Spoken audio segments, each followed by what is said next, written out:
खास मौका है सत्संग जिस पावन घड़ी पर हम बैठे हैं। आपने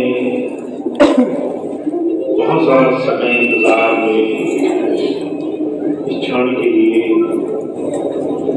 पिछले कुछ घंटों से बैठ करके गुजारा है। हमें कई बार इस बात का एहसास नहीं होता समय का सही इस्तेमाल, सही उपयोग हमारे जीवन में कितना बड़ा बदलाव ला सकता है। गोस्वामी जी ने कहा है, अगर हमें और आपको ये जो हमारा समय है इसके उपयोग की, इसकी सही जगह लग जाने की कीमत पता हो तो हमारे पूरा जीवन जितना भी हम हर रोज दुनिया के बहुत सारे कामों में गुजार रहे हैं, मन से जितना ही संसार में सुख और दुख में उलझे हुए हैं, उसके हर क्षण का सही उपयोग हमें समझ आ जाए। गोस्वामी जी कहते हैं, सोई घड़ी सुलखड़ी जब साहब आवे याद, लेखे में सोई घड़ी बाकी दिन बता। आपकी दिनचर्या का बहुत सारा समय संसार के सुख को पाने के लिए, आराम को, ठहराव को पाने के लिए, जीवन में एक उपलब्धि, एक बहुत बड़ी सफलता के आयाम को पाने के लिए लगा हुआ है।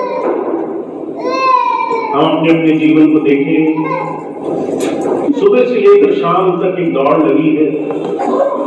हम सुबह उठते हैं, पूरा दिन कहाँ गुजर जाता है पता नहीं चलता, और जो दिन हमने बहुत मेहनत से गुजारा, पूरा दिन हमने खूब दुनिया की चीजों के पीछे दौड़ लगाई, जैसी रात गुजरती है उस पूरे दिन का महत्व खत्म हो जाता है। हमें से कोई नहीं इस बात के लिए सोचता कि पिछला दिन, कल का बीता हुआ दिन अच्छा गुजरा, बुरा गुजरा। हम सिर्फ आज में और उस सुख की आशा में अपने समय को संसार के साथ सिर्फ कुछ ऐसी चीजों के लिए गुजार रहे हैं जिसमें हमें उम्मीद है कि शायद हमें बहुत कुछ मिलेगा इस संसार से। और जो कहा करते थे, किसी छोटी सी चीज को अगर हम समझ गए कि हमारे छोटे छोटे पल, छोटे छोटे क्षण ये हमारे जीवन में बहुत बड़ा महत्व रखते हैं, और दुनिया में जो हमारी जिम्मेदारियां हैं उसके बाद भी हमारे पास बहुत सारा ऐसा समय बचता है जिससे हम अपने जीवन को सही दिशा में सुख और आराम, अंदर में सफलता के सही साधनों की तरफ ले जा सकते हैं। इसलिए शास्त्रों में कहा गया है, दुनिया के जितने भी जीव जंतु आप देखते हैं, पशु हो, पक्षी हो, कीड़े मकोड़े हो, इनके जीवन में इनको सिर्फ एक चीज करनी है, कर्म भोगने हैं। इनको आजादी नहीं है कि अपनी जिंदगी कैसे जिए, जो लिखा कर लाए हैं वो भोगना है, जो मिलना है उतना ही खाना है, जहां पर विचरण लिखा है वहीं पर जीवन गुजारना है। पर इंसान को भोगने के साथ कुछ जिंदगी के कर्म का भुगतान करने के साथ थोड़ी सी आजादी दी गई है। वो विवेक से अपने हर एक दिन में विचार कर सकता है, मैं क्या कर रहा हूं, मेरे जीवन का असली अस्तित्व क्या है, मेरा जीवन कितना रहेगा, मेरे जीवन में असली लाभ किस बात है।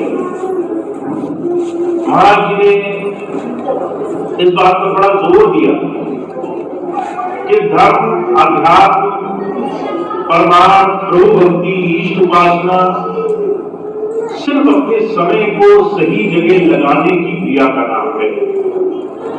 अगर आपके पास समय नहीं है तो चाहे आपके मन में कितने ही भाव हो, वो पूरे तब तक नहीं होंगे जब तक सही दिशा में आगे नहीं बढ़ेंगे। और आपके पास समय हो, भाव चाहे पूरा ना बना हो, पर आप छोटा छोटा कदम उठाते चले, कहीं सत्संग में जाए, कहीं ध्यान साधना में बैठे, कहीं पूजा करें, कहीं छोटे छोटे साधनों में अपना जीवन लगाते रहे। तो ये छोटे छोटे साधनों से हम अपने जीवन में अपने आप को, अपने समय को सही तरीके से उपयोग में ला सकते हैं। इसलिए आज हमें अपने इस व्यस्त जीवन में सिर्फ इस बात के संकल्प को साधना है कि हमारा समय कैसे गुजरेगा, और उसकी सबसे छोटी कड़ी है अपने एक दिन के काम काज की तरफ देखना। अगर आज हमने अपना दिन दुनिया के लिए निकाला है, तो उसमें से कितना समय ऐसा है जिसे हम मन से उस ईश की तरफ, प्रभु की तरफ जोड़ने का कुछ काम कर सकते हैं। बहुत से लोग मुझसे ऐसे होंगे, कहेंगे हमारे पास तो समय नहीं है, हमारे पास फुर्सत नहीं है, बहुत व्यस्तता है, जीवन में बहुत बिजी है, सुबह उठते हैं, चिंताओं के कारण आधा दिन ऐसे गुजर जाता है, फिर आधा दिन जो बचता है वो उम्मीद में कि कहीं कुछ काम बन जाए, थोड़ा सा काम पूरे हो जाए, कुछ अपने मन के हिसाब से जीवन जिए। और जो कह रहे हैं आपकी इसी दिन की जद्दोजहद, आपको अपने मन की क्रियाओं में अगर सही दिशा में जोड़ने की युक्ति आ गई है, साधना की वो युक्ति जो गुरु सिखाई थी जा गया वो आ गई है, तो आपके व्यस्त जीवन में आप सारे काम आसानी से बना लोगे। इसलिए शास्त्रों में कहा गया है परमात्मा की, ईष्ट की भक्ति सिर्फ गृहस्थ लोगों में संभव है, क्योंकि गृहस्थ एक ऐसा जीवन है जिसमें आपको दुनिया के अनगिनत सुख और दुख के बीच में जीवन का सच्चा एहसास, जीवन के सच्चे सुख की परिभाषा समझ में आती है। जो एक मिसाल बनाया करते थे, बादशाह हुआ, सिकंदर उसका नाम था, उसके मन में ये कल्पना थी कि मुझे सुख तब मिलेगा जब मैं विश्व विजयी हो जाऊंगा। मन में ये कामना जब आई तो उसने एक एक करके सारे देशों में आक्रमण किया, हमला किया, बड़ा हाहाकार मचाई, सिर्फ एक इस उम्मीद में कि अगर मैं विश्व विजयी बन गया, सबसे बड़ा राजा बन गया, तो मुझे सुख मिलेगा। और उस सुख के लिए उसने दुनिया में त्राही मचा दी। जब वहां देखी तो बहुत से लोग, बहुत से महात्मा, बहुत से विद्वान सोचा करते थे सिकंदर ऐसा एक बड़ा खूंखार, बड़ा जल्लाद सा आदमी है जो अपनी कुछ इच्छाओं के पीछे सबको तबाह करने में लगा है। एक महात्मा जी ने मन में ठानी सिकंदर को मैं कुछ संदेश दूंगा जिससे इसे समझ में आए। जब सिकंदर का काफिला निकल रहा था तो महात्मा जी उसके सामने बैठे। सिकंदर ने महात्मा जी से पूछा, हटो, मेरी फौज निकलेगी। महात्मा जी कहने लगे, अगर तू मेरी एक इच्छा पूरी करेगा तो मैं तेरे रास्ते से हट जाऊंगा। अब सिकंदर ने महात्मा से इच्छा पूछी। महात्मा कहने लगे, तेरे पास दुनिया की सारी दौलत, बेशकीमती चीजें हैं, तुझसे ज्यादा सुरक्षा किसी और क्या नहीं मिल सकती। मेरे पास मेरे एक बड़ी बेशकीमती सुई है, वो मैं तुम्हें देना चाहता हूं। जब तुम मरेगा और ऊपर उस खुदा के दरबार में मिलेगा मुझसे, तो मैं तुझसे अपनी सुई वापस दे दूंगा।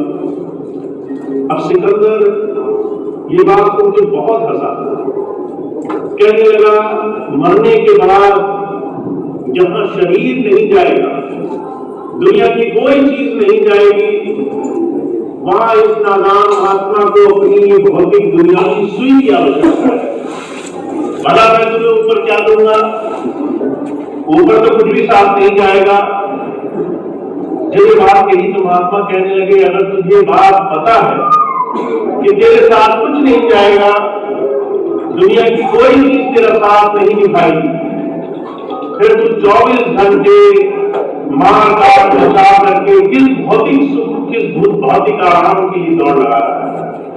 बुजुर्ग कहा करते थे, ये बात हम जानते तो हैं, पर ये बात हम मानना नहीं चाहते। हमारे व्यस्त जीवन में हम इस बात को अपने हृदय के अंदर आत्मसात नहीं करना चाहते। सुखों का, दुनिया में सच्ची सफलता का जो आयाम है, उसका स्थान है, वो सबसे ऊपर पहुंचने में नहीं है, वो अपने अंतर हृदय में, अंतरात्मा में मुड़ जाने में है। आप जितना बाहर दौड़ोगे उतना खाली रहोगे, जितना अपने अंदर समय दोगे उतना आपके अंदर संतोष, सुख, साधन की शक्ति आपको बनने लग जाएगी। बुजुर्ग इसीलिए एक शब्द बड़े खास शब्दों में फरमाया करते थे। कहा करते थे, एक सेठ था, उसके पास दुनिया की बहुत सारी दौलत थी, फिर भी वो लालच में डूबा रहता था। एक दिन एक महात्मा आए, सेठ जी ने कहा, तुम महात्मा हो, मां मानकर खाते हो, मैं सेठ हूं, मेरे पास सारी दुनिया की दौलत है, तुम मुझे एक चीज ऐसी बताओ जो तुम्हारे पास है मेरे पास नहीं है। महात्मा जी कहने लगे, तुम्हारे पास काफी नहीं है, तुम्हारे पास है तो बहुत कुछ, पर इतना नहीं है कि जिससे तुम आज रुक जाओ और जो तुम्हें है उसमें तुम सुख प्राप्त कर लो, तुम्हें और चाहिए। तुम्हें जो मिला है उसमें संतोष नहीं है, तुम्हें जो मिला है तुम उसका सुख नहीं भोग पा रहे हो, क्योंकि तुम्हारे मन में इच्छाएं और ज्यादा लगी हुई है। जब संत आते हैं, महापुरुष आते हैं, कहते आपके जीवन में सुख, दुनिया की सबसे बड़ी आनंद की जो पूंजी है वो आपके अंदर छुपा करके आपके अंतर आत्मा में बना करके रखी गई है। इसीलिए जो सुखी होता है वो सिर्फ अंदर उस परमात्मा के, उस प्रभु धारा के, अपने जीवन के सच्चे आयाम के साथ जुड़ करके संतोष पा करके सुखी होता है।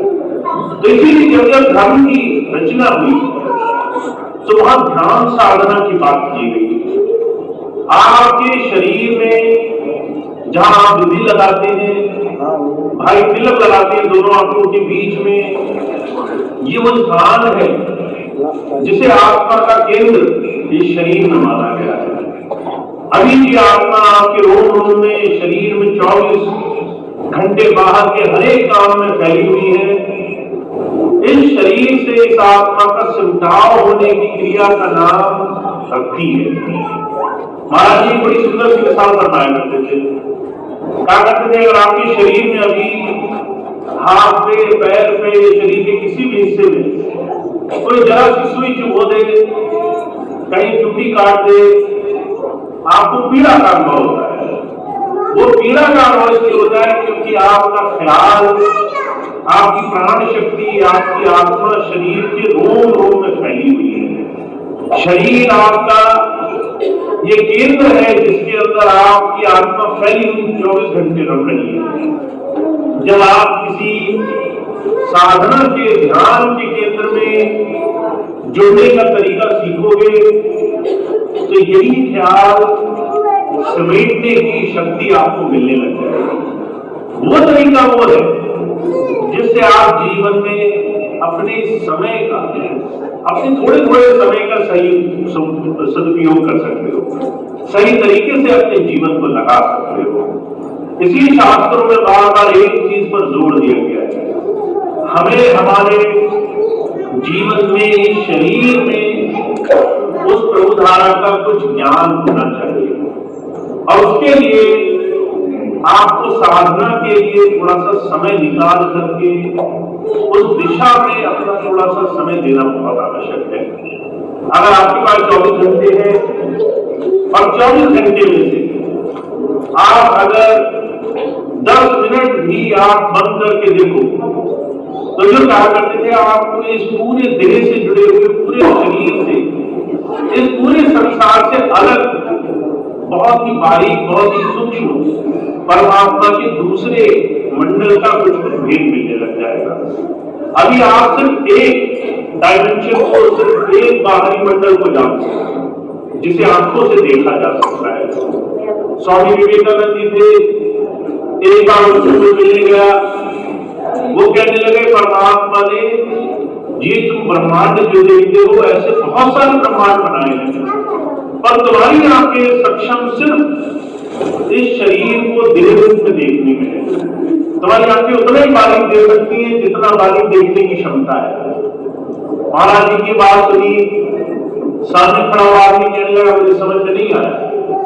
विवेकानंद जी कहने लगे क्या तुम्हें हवा महसूस होती है, शीतल है, गर्म है?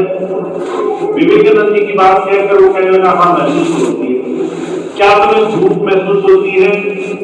क्या तुम्हें दूसरी तमाम चीजें जो तुम्हारी नजर से परे हैं दिखाई नहीं दे रही, फिर भी उसका अनुभव है? तो कहने लगा हमारा ऐसा अनुभव होता है। विवेकानंद जी कहने लगे तुम्हारी आंखों की जो अभी सीमा है वो सिर्फ वहां तक है जहां तक तुम्हारी आंखें देखने में सक्षम है। जब तुम्हें ध्यान की क्रिया आ जाए तब तुम दूसरे डायमेंशन में, तब तुम दूसरे मंडल में प्रवेश करते हो, और उसके लिए तुम्हें आंख बंद करके अंधेरे में ध्यान टिकाने की क्रिया आनी चाहिए। और दुनिया के सारे धर्मों का ध्यान यही है।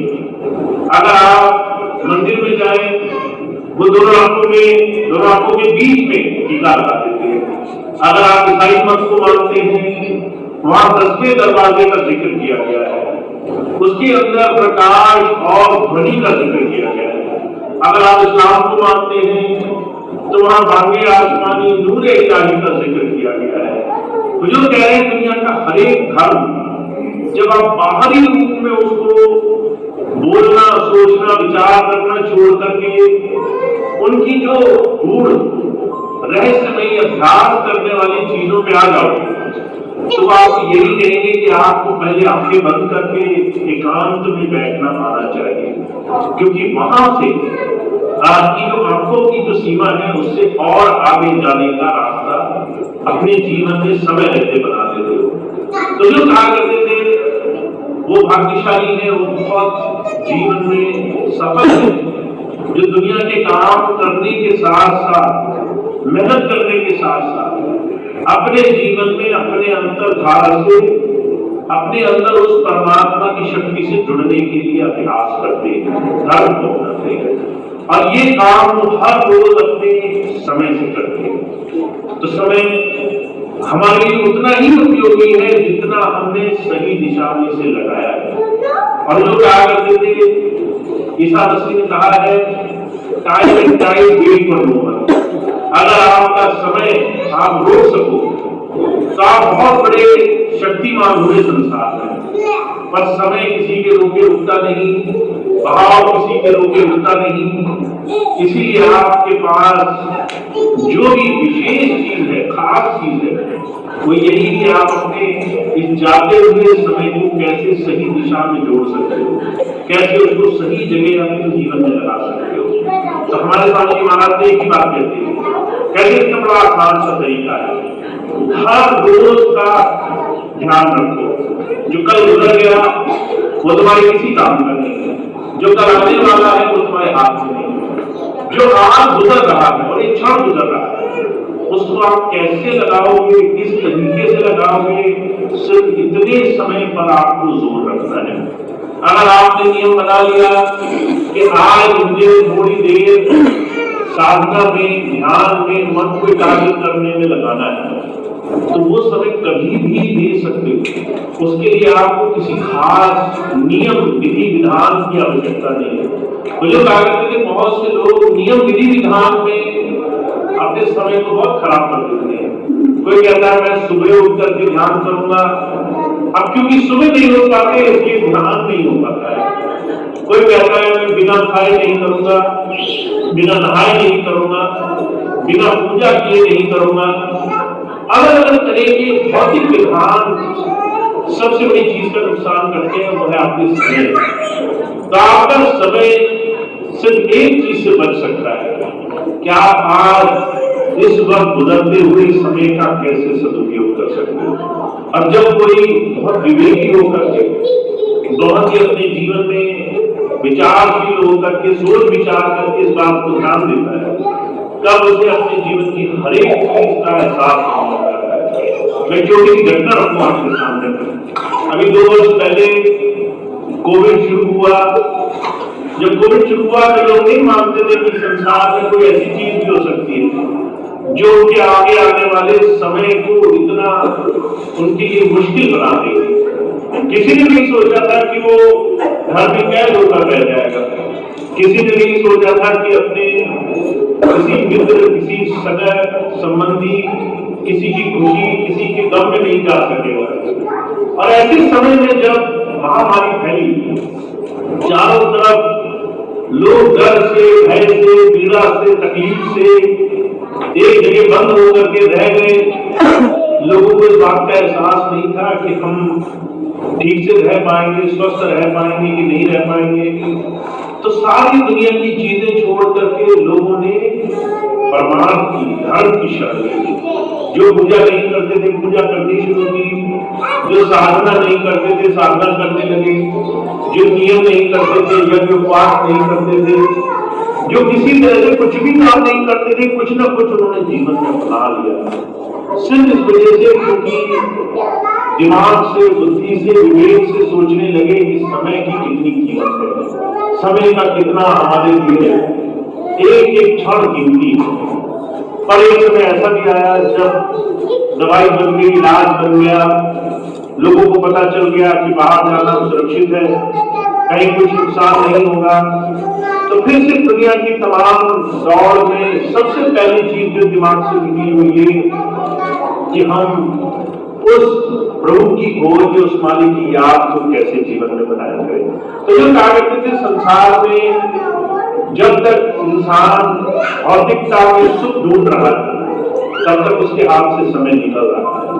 जहां उसको ये बात समझ में आ गई कि उसको दोनों चीजों के बीच में संतुलन बनाना है, वो दुनिया के हर एक काम कर सकता है, मेहनत मजदूरी कर सकता है, सफल हो सकता है, बहुत बड़ा बन सकता है, बहुत धनवान बन सकता है, पर वहीं उसे अपने अंदर, अपने समय से, अपने इस सच्चे भेद को, रहस्य को भी जानना है कि उसकी सच्चे सुख की जो खोज है उसके अंदर सिर्फ साधना से जुड़ने के बाद उसे मिलेगी। जिस दिन ये संतुलन हमारे जीवन में आ गया, हमने खूब मेहनत करी, साथ थोड़ी देर बैठ करके उस इष्ट को भी याद किया, दोनों ही जैसे चीजें संतुलित हो गई वैसे ही हमारे जीवन का कुछ और रंग हो जाएगा।